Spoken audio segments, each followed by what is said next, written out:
When temperatures dropped last week, I felt my heart rate go up.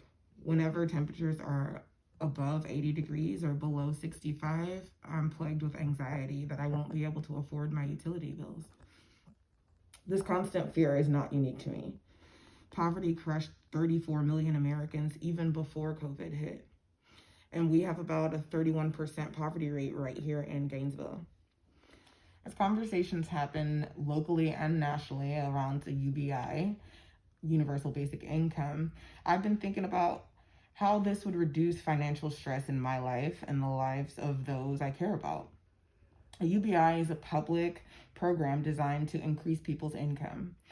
A regular cash payment is delivered to everyone in a given population, like an adult US citizen, with minimal or no requirements for receiving the money. Not only would UBI end the material hardship of poverty, it would allow people to expand the possibilities they see for themselves and have more freedom to pursue a fulfilling life. In terms of ending material hardship, I could use the AC or the washer and dryer without the paranoia of my utilities being shut off. I could rest assured that I will not be evicted because I missed work to stay home and nurse a sick child. In short, I would know that I at least have enough to get by. Contrary to outdated stereotypes, I will not stop working and just live off the government. Quite the opposite, in fact. As the stress from financial insecurity lessens, my plans for myself expand.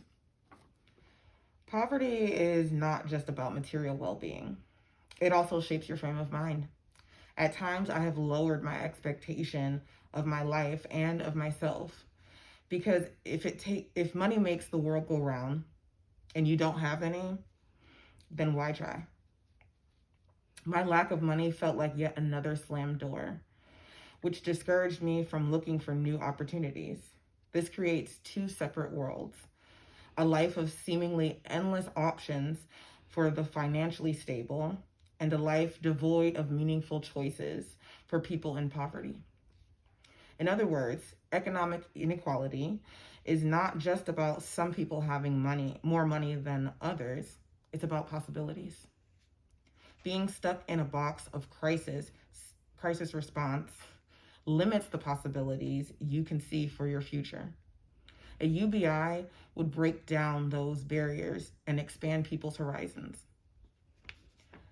A UBI would also be a tool for increasing freedom and fulfillment more broadly.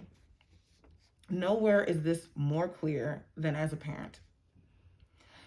While I often talk to my children about the importance of using money responsibly, I don't want to constantly shoot down their dreams with comments such as, "There's no money in that," or "That's not a good job." This way of thinking blinds you to anything but your immediate need for money. You can't afford to listen to what speaks to you unless it's attached to a large dollar amount. Your own inner compass becomes a mistrusted nuisance in your desperation to keep your head above water. A UBI would provide the financial stability that's necessary for my children and everyone's children to pursue their dreams. It would expand their vision beyond that of immediate crisis and allow them to think about fulfillment instead of just survival. Think of who we'll be as a people once we move beyond the first level of Maslow's hierarchy of needs.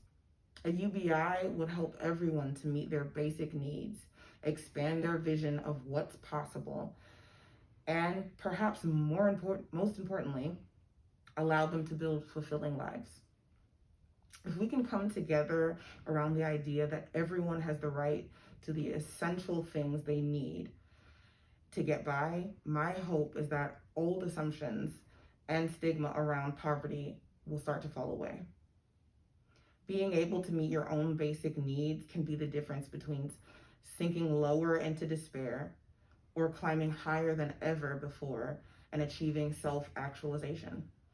A UBI is an opportunity to bring people out of fear and into empowerment.